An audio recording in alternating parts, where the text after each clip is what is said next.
Hey, what's going on, everybody? Kind of a bummer of a video today. I wanted to do an update on Big Al. Man, the pond's never going to be the same. I used to love seeing Big Al come out here. You know, he was just a really awesome animal, and as you guys know, someone shot him when he left my property. The video is up, you can check that out. I brought him to Bush Wildlife. Unfortunately, they had to euthanize him. So today's video, I wanted to explain what happened to Big Al, and we're gonna have Bush Wildlife explain just what happened because they were the ones that were taking care of him. This is Kamp Kenan.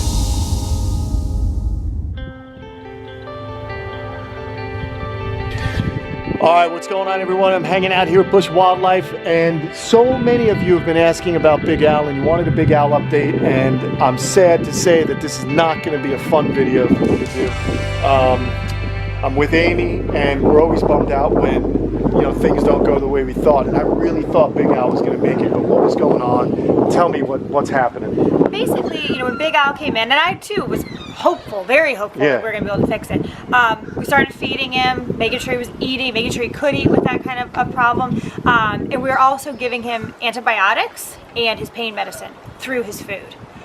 And slowly he just kind of kept wanting to eat less, and we started to notice some of these little pockets, if you will, show up throughout his body.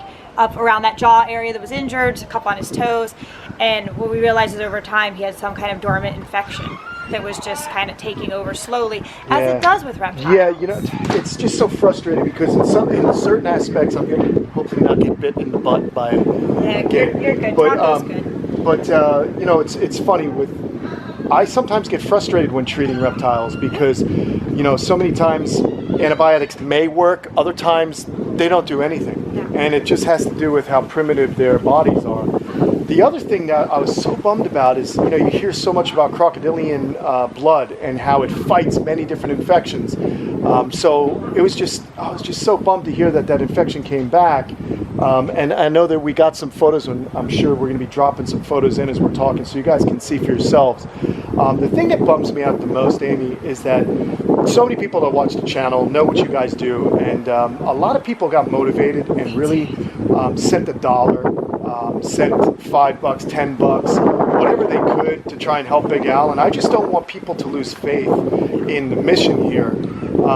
So it's just something that I'm kind of bummed about, that we couldn't have a happy story. But you do have a solution. You mentioned to me you want to show me. I do. I mean, and people were crazy generous, and we got a lot of really nice little emails and stuff like, hey, I sent in a donation, please let it go towards Big Al. And obviously we invested you know, sanctuary time and sanctuary money into Al, but agreed, I don't want anybody to not want to help any animal organization, anything in the future, because of one thing that didn't turn out the way you wanted. So I would like to go and take a walk over to our large crocodile and alligator exhibit that we have in the sanctuary, and just let you know it's over 20 years old. Right. Now, you guys may remember this when we get up to it. You'll remember this because I filmed there before with Amy.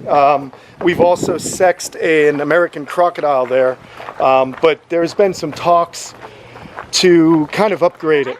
And I know these talks were happening before you became executive director. Yep. And both Kyle and myself were involved in that, and hopefully we're going to get the chance to keep being involved. But I think Amy came up with a really cool solution that I think is going to make you guys happy and make you guys feel like you're still contributing, and will keep Big Al's memory alive, because so many of the people on the channel, they loved Big Al when he popped up, you know? Well, we all did too, and you know, it's crazy.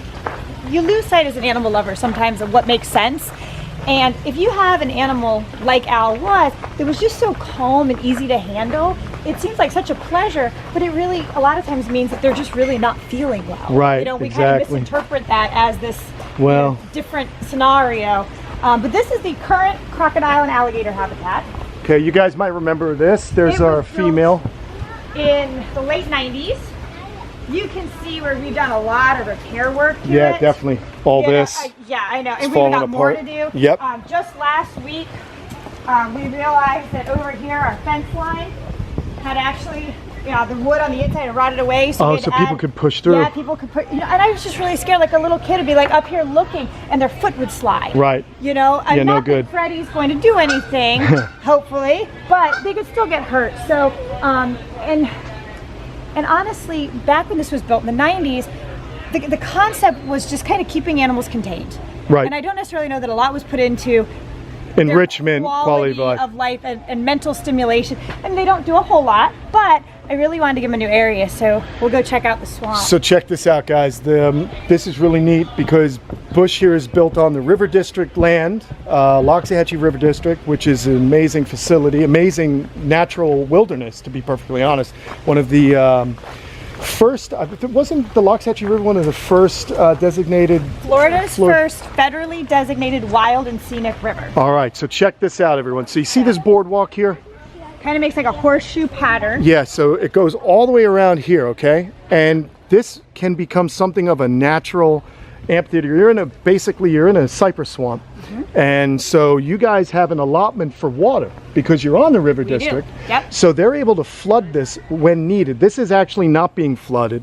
This is natural, and you want to turn this into an alligator enclosure. I do. I want to divide it in half. Okay. And we'll have alligator and crocodile out here. So they'll be able to dig in the mud. They'll be able to make gator holes. Yeah. And you know what's cool is you'll be able to see how they behave in the wild and how they're a integral part of the ecosystem. Yes. Because gators make gator holes during the dry season, and that is actually when animals collect around those. They provide habitat for other aquatic species and birds, fish, just to come and.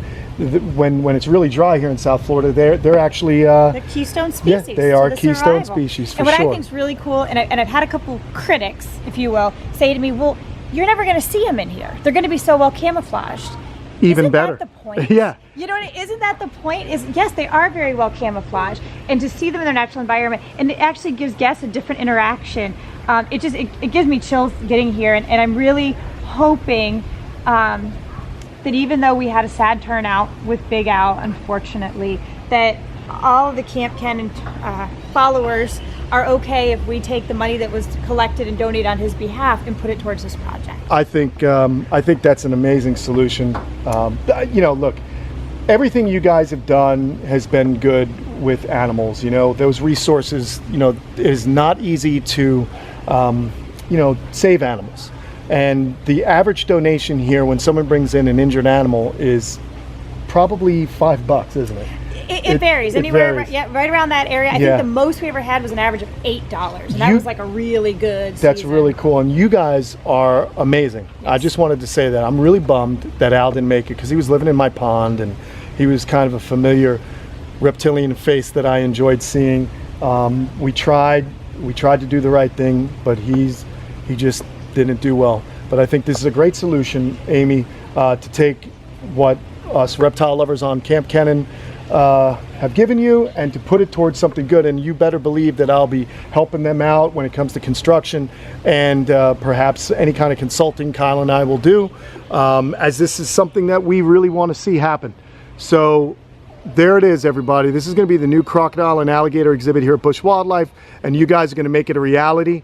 So thanks, Amy, for doing that. No, thank you guys very, very much. And thank you for giving Bush Wildlife a platform to show what we do and what we try to do to make it better for the animals in our care. All right, well, there you go, everyone. So sorry about the way this video turned out, but this is life. It's not easy rescuing animals. If you guys want to support Kamp Kenan, go to patreon.com/Kamp Kenan. And please, thank you. Please, thank you. Thank you for everything, guys. Don't forget to like and subscribe, even though it's a little bit of a sad video. All right, we'll come back and we'll update you on this new project. We'll see you guys later.